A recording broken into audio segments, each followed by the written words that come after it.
In this video, I'll show you how to remove a watermark from a photo on your Samsung Galaxy S26.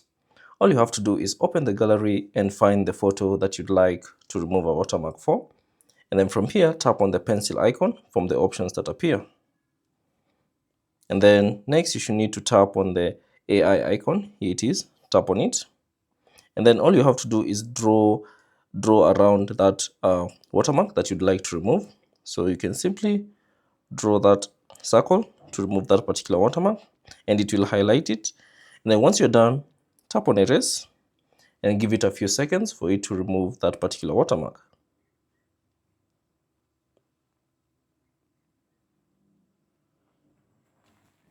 Now, as you can see, the watermark has been removed, and you can also tap on show previous to see how it previously looked, and then you can now see your new image.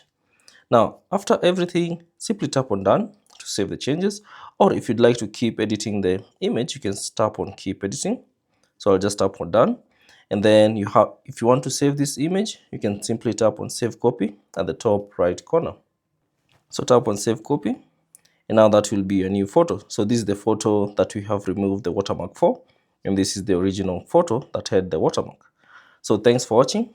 If you have any questions, leave them down in the comment section below, and I'll see you on the next one.